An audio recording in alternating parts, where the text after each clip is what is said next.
안녕하십니까. 코로나19 사태와 아동학대 신고와의 연관성에 대해 조사한 지한울, 양재희, 송근석, 정지혜, 유소영, 현승현입니다. 그리고 저는 발표를 맡게 된 송근석입니다. 그럼 발표를 시작하도록 하겠습니다. 발표 순서를 말씀드리겠습니다. 서론에서는 시작하기에 앞서 간략한 설명과 문제 제기 및 조사 목적을 이야기하고, 본론에서는 2020년 아동학대 사례 현황, 검토 등을 이야기할 것입니다. 그리고 결론에서는 이러한 문제들을 바탕으로 아동학대 해결 방안을 설명하고, 그 후에 조사 소감과 참고 문헌 순으로 발표를 진행하도록 하겠습니다. 시작하기에 앞서 간략한 설명을 하도록 하겠습니다. 아동은 발달하는 과정 중 미성숙한 단계이고 다양한 환경적, 심리 정서적 요인에 의해 변화하고 발달합니다. 또한 가정을 통한 주 양육자의 양육 방식은 아동의 발달뿐만 아니라 사회생활에 필요한 다양한 부분에 직간접적인 영향을 주고 있습니다. 그러나 주 양육자의 부적절한 양육 방식은 역기능으로 작용하여 아동의 부정적인 발달을 가져올 수 있으며, 양육자의 부적절한 양육 방식으로 인한 아동폭력은 부정적인 영향을 미치고 있습니다. 2021년 보건복지부 아동학대 대응과 2020년 아동학대 주요 통계에 따르면 아동학대가 빈번하게 발생하는 장소는 가정이었으며, 가정에서 일어나는 아동학대가 지속적으로 증가하는 추세임을 확인할 수 있었습니다. 이 상황에서 가장 관심을 갖고 신고해줄 수 있는 주 신고자가 학교 내 신고 의무자들입니다. 다음은 문제 제기 및 조사 목적입니다. 코로나19 사태로 인하여 비대면 수업이 늘어나면서 가정 내 폭력은 더 심해지고 학교에서는 신고 횟수가 감소하였습니다.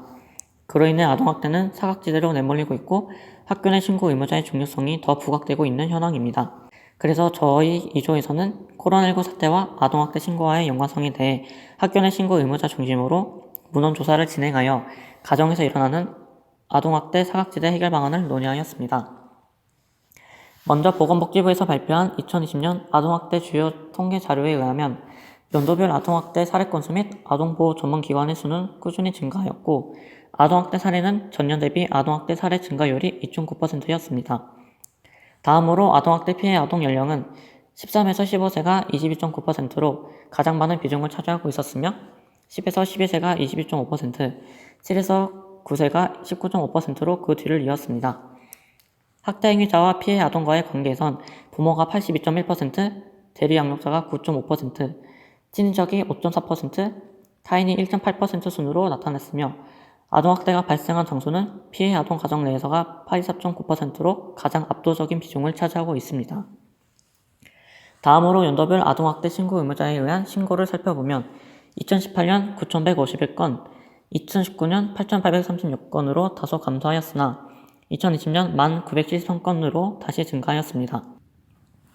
신고 의무자 유형을 세부적으로 살펴보면 신고 의무자 중 초중고교 직원이 가장 많은 아동학대 1심 사례를 신고하는 것으로 나타났고, 2016년 3,978건, 2020년 3,805건으로 5개년 연속 신고 의무자 중 신고 비율이 가장 높게 나타났습니다.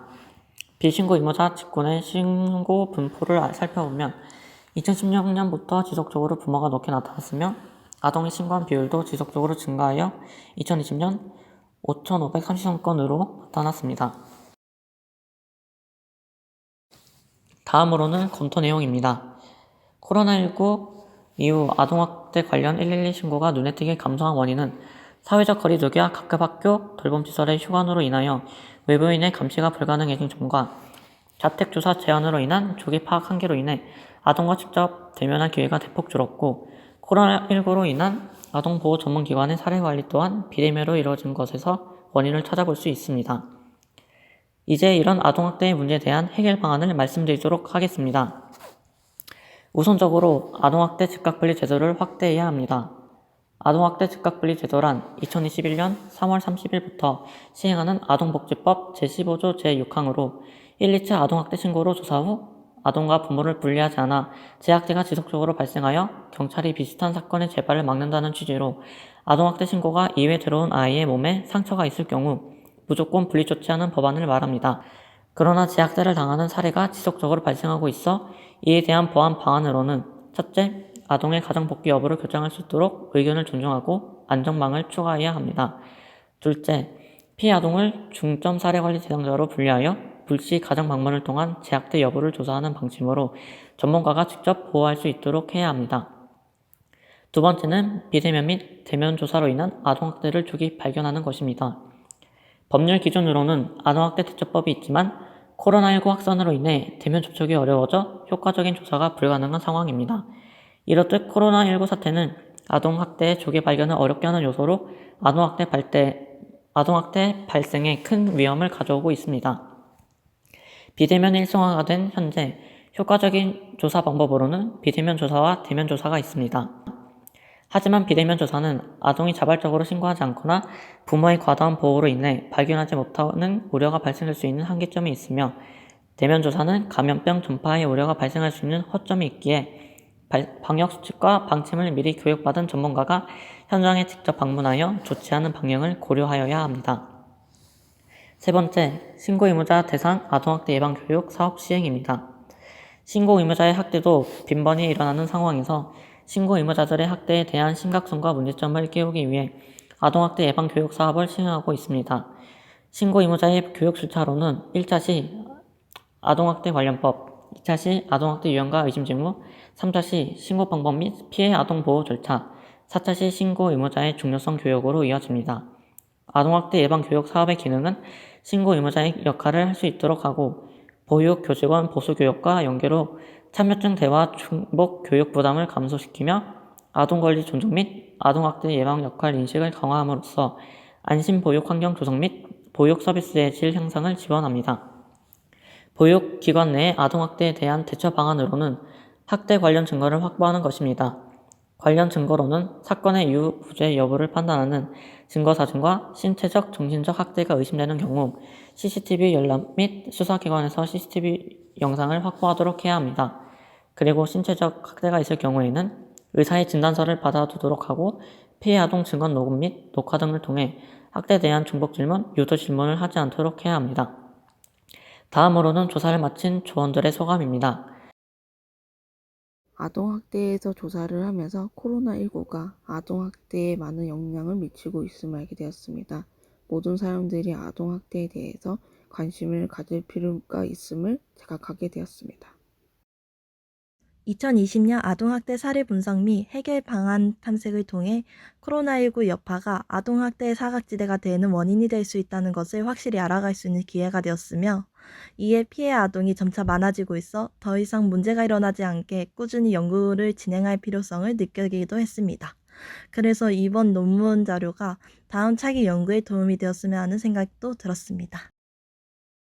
아동학대 신고 의무자는 학교 선생님이나 아동학대 전담 공무원, 아동보호 전문기관에서만 하는 것이 아니라 모두가 지속적으로 관심을 가지고 참여해야 할 의무가 있기 때문에 앞으로 아동학대 신고 의무자 교육을 점차 확대시키고 아동학대 예방 역할에 대한 인식을 강화하여야 하고, 아동학대 의심 증상 및 발견 시에는 즉각 112로 신고해 하나의 생명을 살릴 수 있도록 적극적인 신고와 협조가 이루어졌으면 좋겠다는 생각이 들었습니다. 이번에 코로나19로 인해서 더 아동학대 및 방치에 대한 신고수가 점차 줄어들면서 더욱 아동학대에 대한 피해 아동이 더욱 증가하였기에 이러한 것을 막기 위해서라도 학교 교사, 어린이집 교사, 학원 강사, 부모님 모두가 아동학대 예방에 대한 교육들 강화가 되어 모두가 들어야 된다는 생각이 들었고, 이것에 대한 예방법에 아동학대에 대한 법적들이 더 강화되어야 한다고 느끼게 되었습니다. 이번 논문을 준비하면서 코로나가 아동학대에 미치는 영향이 매우 크다는 것을 알게 되었고, 그로 인해 주변에서 얼마나 많은 신경을 써줘야 하는지 알게 되어 매우 보람된 활동이었던 것 같다. 는 폭력이다. 폭력은 나쁜 것이라고 이미 우리는 다 배웠다.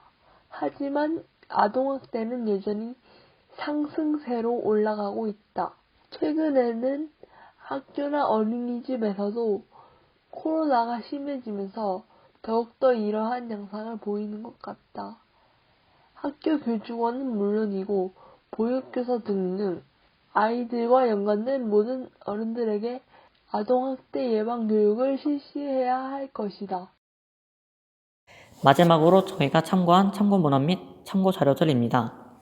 이상으로 저희 2조의 발표를 마치도록 하겠습니다.